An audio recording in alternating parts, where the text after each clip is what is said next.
บายดีครับวันนี้จะมาเปิดอย่างซิงเกิลซีดีซิงเกิลซี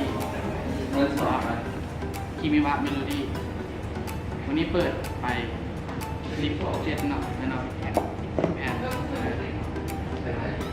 แกะกันเลยนี่หน้าตาก็จะประมาณนี้นี่หน้ากากปัจจุบันนี้ข้างหน้านี่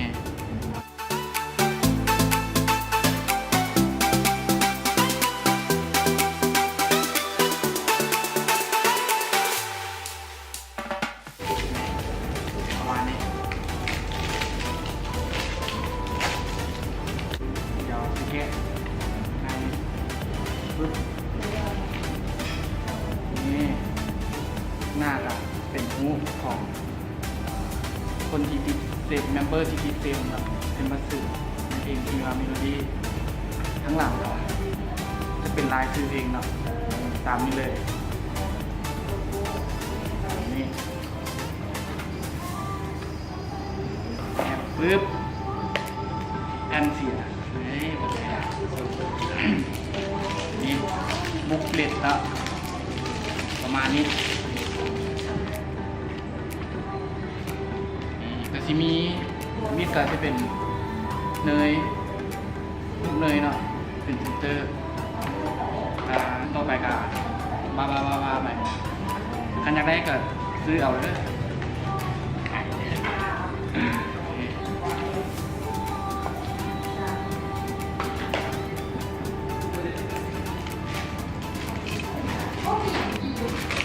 ประมาณนี้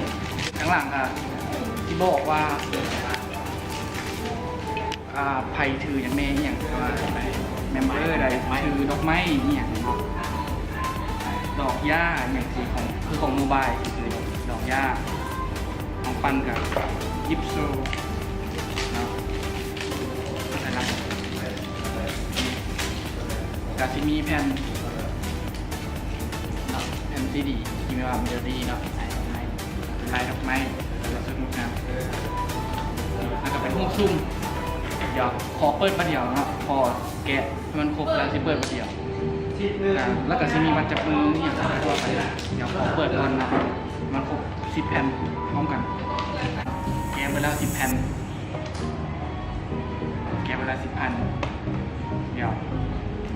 มาเปิดตัวนี้เลยนี่ตรงกี้เนาะ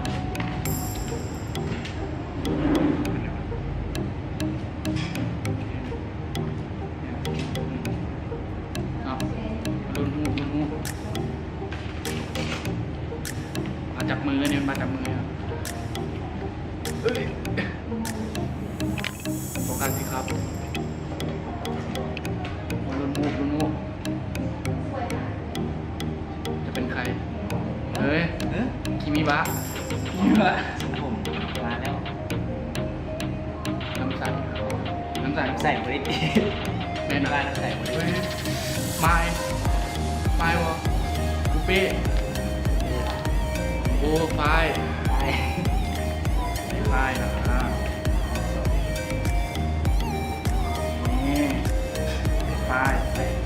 ร้านนี้กันเป็นบัตรอีเวนต์ของงานจับมือตาเนี่ยเส้นทางนะพี่เป้บอกเป้พวกเป็นเส้นทางมีว่าเฮ้ยมีรุ่นเชื่อชื่อเจนล็อตนะครับได้เจนอยากได้แมนปันจีเนาะ2 คนนี้ก็พอไม่นะไม่ปันจีไม่เหรอเฮ้ยมือเดินทางเนี่ยนะอ๋อมือเดินทางพี่เป้หมอกแดงโมเมนต์แล้วแมนเป้หมอกสีเขียวไหนล่ะจิ๊บป่ะใส่ลุงกรลุงกร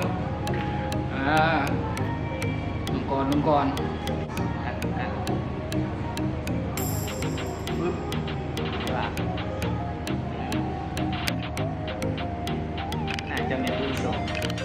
ค้กเค้กเค้กนี่แล้วอุ้ยปั่น เฮ้ย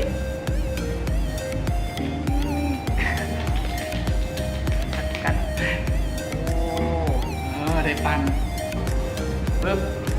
มือเส้นทางมือเส้นทางเอ้ยโอ้ยหืม หมกแดงแล้ว เดี๋ยว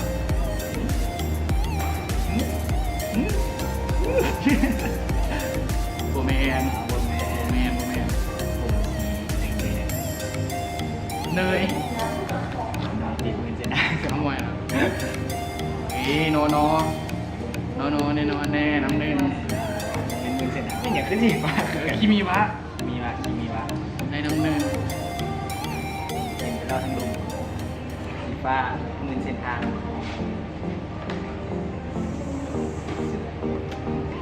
หมวกสีฟ้า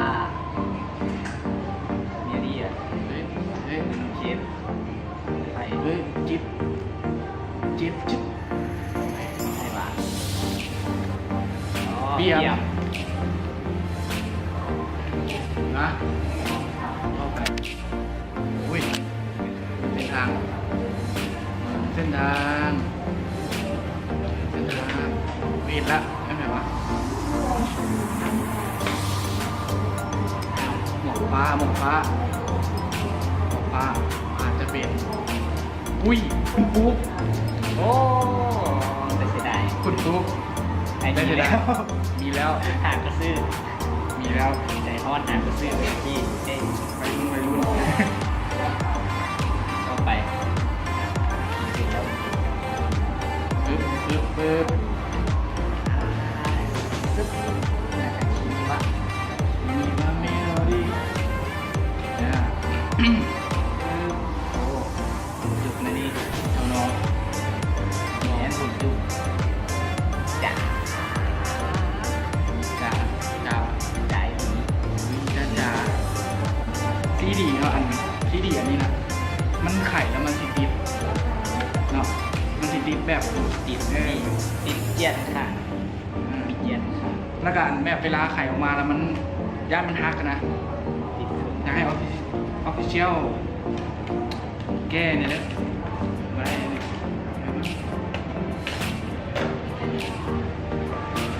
นี่ ไก่ โอ้